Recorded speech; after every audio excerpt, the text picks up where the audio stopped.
lorsque nous prenons le Togo, quand vous dites le Togo d'abord, justement, est-ce que vous pensez que c'est le Togo qui gagne lorsque, par exemple, au dernier sommet des chefs d'État de la CEDEAO dimanche dernier à Abuja, Oui. et que le président de la République, Faure Gnassingbé, a été désigné une fois encore comme médiateur auprès des pays de l'AES avec son homologue Diomaye Faye du Sénégal pour que ces pays puissent accepter faire un comeback en revenant au sein de l'institution sous-régionale? Absolument. Et je pense que c'est la diplomatie togolaise, l'efficacité de cette diplomatie. Cette diplomatie a fait ses preuves. Hein. Le président de la République, le chef de l'État, le président Faure Gnassingbé, n'a pas été choisi parce qu'il est beau. Il a des résultats.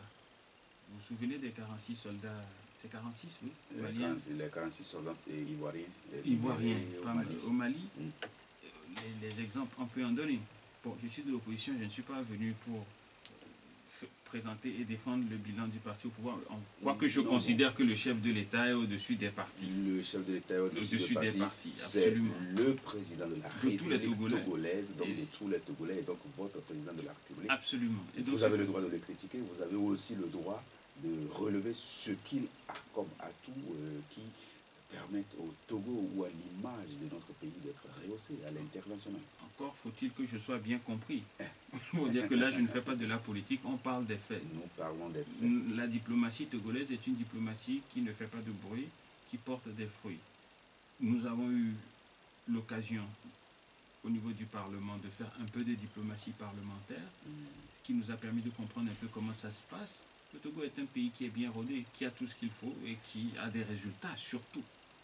Et donc je pense que je sais qu'il va avoir des résultats. Il va avoir de bons résultats aussi, qui viendront à un moment aussi inattendu qu'on en a l'habitude, mais donc il va faire ce qu'il a à faire et je lui souhaite plein courage et félicitations pour mes admirations pour sa désignation et je souhaite qu'il réussisse cette mission pour porter encore un peu plus haut notre drapeau. Alors, toute autre actualité, nous savons que vous êtes présenté aux obsèques de feu Agbeome Kodjo la dernière fois, alors qu'au même moment, certains sont critiqués de ne s'être pas présentés. Qu'est-ce qui vous a amené à vous rendre aux obsèques d'Agbeome Kodjo est-ce que c'est pour juste qu'on vous voit en tant que parti politique et qu'on dise que vous étiez là, donc réellement, vous voulez qu'on vous reconnaisse comme parti politique de l'opposition, ou vous êtes allé juste parce que c'est un acteur politique de la scène togolaise, ou parce que vous êtes allé en tant que Sénat à l'UPJ? Vous savez, et c'est pour ça que je vous disais tout à l'heure, le Togo d'abord, mais que ma devise est la patrie avant les partis. La patrie avant les partis. La patrie avant les partis. Est-ce que quand on peut dissocier le Togo tel qu'il est maintenant d'Agbeome Kodjo, ça va être assez compliqué. Quand vous dites Agbeome Kodjo, ce qui me vient à l'esprit, ce n'est pas, paix à son âme, ce qui me vient à l'esprit, ce n'est pas le dernier épisode de la présidentielle de 2020. C'est le long et riche parcours. C'est les années estudiantines, un homme très dynamique. Ensuite, il s'est retrouvé à la Sonacom. Il a été ministre dans des conditions vraiment difficiles à l'époque ici. Ils ont permis à ce Togo-là de tenir encore debout. C'est pas parce que certains sont fâchés aujourd'hui qu'il faut oublier le bienfait. C'est des gens qui ont aidé ce pays, on peut parler de son passage au port. Qui parlait du port avant que le président, M. Agbeome, ne passe là-bas? Et qui connaissait le port de Lomé? C'est lui qui a tellement chanté un peu partout que le port de Lomé est un port en eau profonde, qu'il a vendu un peu partout au pays du Sahel et ça a été connu. Premier ministre, président de l'Assemblée, si vous pouvez me citer quelqu'un qui a occupé toutes ces fonctions-là, c'est pour dire que c'est quelqu'un qui avait un bilan, c'est quelqu'un qui a contribué au Togo tel qu'il est aujourd'hui. Comme tout homme de cette stature, il y a des choses qu'on aime chez lui, il y a des choses qu'on aime moins. Il a ses zones d'ombre aussi, comme tout le monde, comme nous tous d'ailleurs. Même moi, il y a beaucoup de gens qui ne m'aiment pas, mais ça, c'est leur problème. Le plus important, c'est que ceux qui m'aiment continuent à m'aimer. Le plus important, qu'est-ce que vous apportez au Togo? C'est pour ça que nous sommes là. que le jour du bilan, qu'on m'aime ou qu'on ne m'aime pas, on sache qu'on a apporté quelque chose. Alors maintenant, pour revenir plus précisément à votre question, pourquoi j'étais là? J'étais là d'abord pour l'homme. Je le connais bien. Je le connais depuis plus que 35 ans. Depuis que je suis petit, vous savez, il était dans le même gouvernement que mon père. Paix à leurs âmes, à tous les deux. Il était un des plus jeunes ministres, dynamique, travailleur. Quelqu'un qui, comme je le dis souvent, il lisait tous les dossiers avant d'arriver. Il ne se pointait pas là. Il n'est pas quelqu'un qui est tombé là avec une cuillère d'argent dans la bouche. C'est un bosseur. J'ai eu l'opportunité de faire l'école avec quasiment tous ses enfants. On se connaît bien. Donc c'est pas à cause de la politique que je vais faire comme si je ne le connais pas. On dit qu'il est décédé, je vais aller me cacher quelque part et pour éviter que les choses soient interprétées d'une façon ou d'une autre. Non, quand on connaît quelqu'un, on le connaît. Quand on connaît quelqu'un, on ne va pas à cause de la politique se bouder dans la mort. Il est décédé, c'est une mauvaise nouvelle, ça m'a fait beaucoup de peine. J'aurais préféré qu'on trouve un mauvais arrangement ou un compromis politique qui puisse lui permettre de rentrer. Mais bon, Dieu en a décidé autrement. Ça ne change rien à son bilan, ça ne change rien à qui il était. Et je souhaite que du haut des cieux où il se trouve, il continue à veiller sur le Togo parce que c'était quelqu'un qui aimait le Togo. Comme tous ces gens que vous voyez sur la scène politique, nous-mêmes, les gens de la majorité présidentielle, les gens de l'opposition, on aime tous le Togo. Sauf que c'est comment on va avancer ensemble qui a un problème. Donc vraiment, je n'étais pas là-bas par calcul, ni pour me faire voir, ni pour ne pas me faire voir. Je connaissais l'homme et il était important, quand on connaît quelqu'un comme je le connaissais, de lui rendre ce dernier hommage. Absolument. Alors, lorsqu'aujourd'hui on regarde telles que les situations, les crises politiques, les tensions ici et là se présentent, nous savons qu'il y a la situation sécuritaire qui est en toile de fond.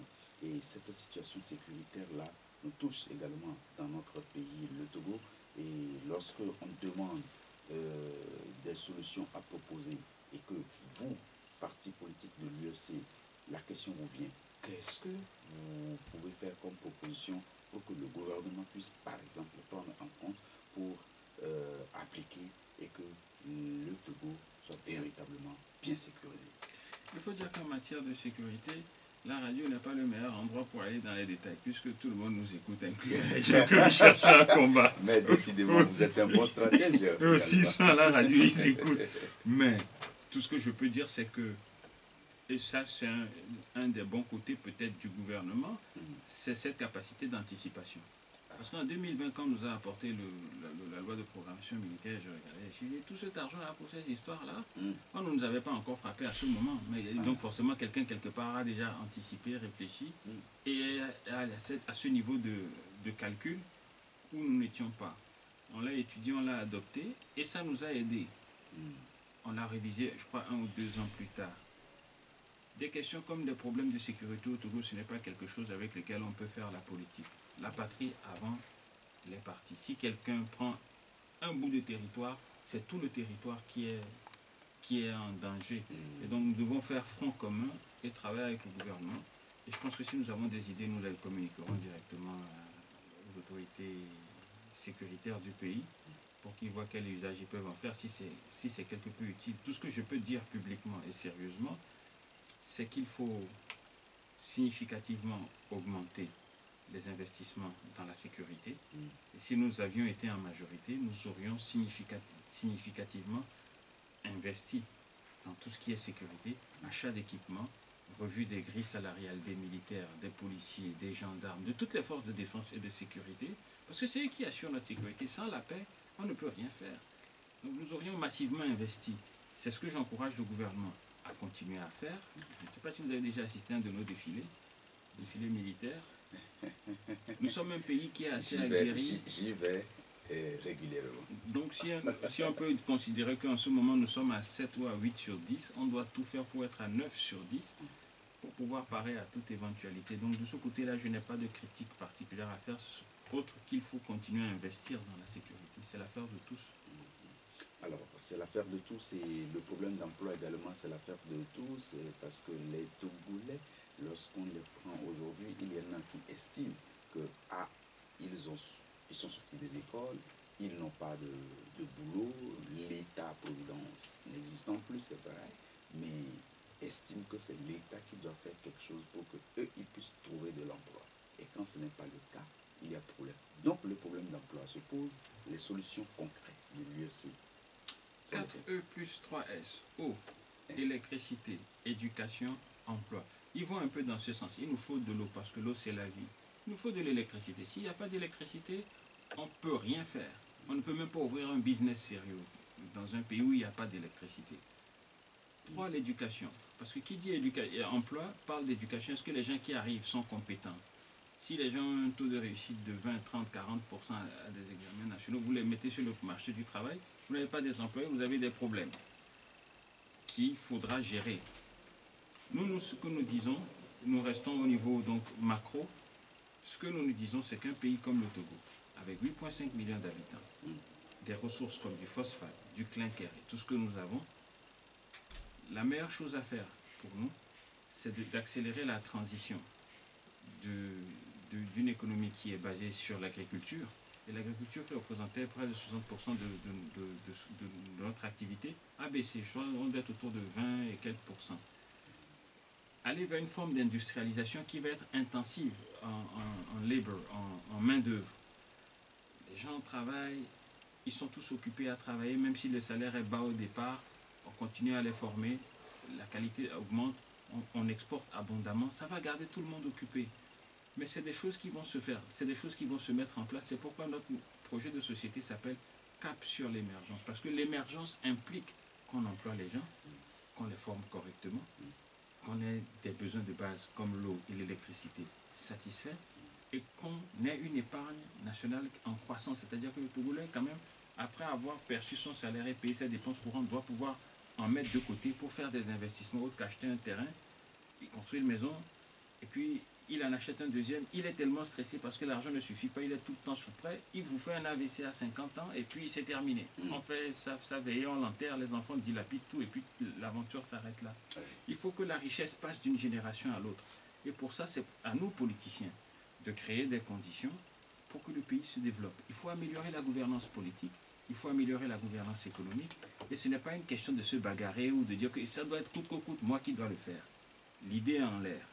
Celui qui a la main, qui a le pouvoir pour changer les choses, s'il la juge utile, il l'utilise.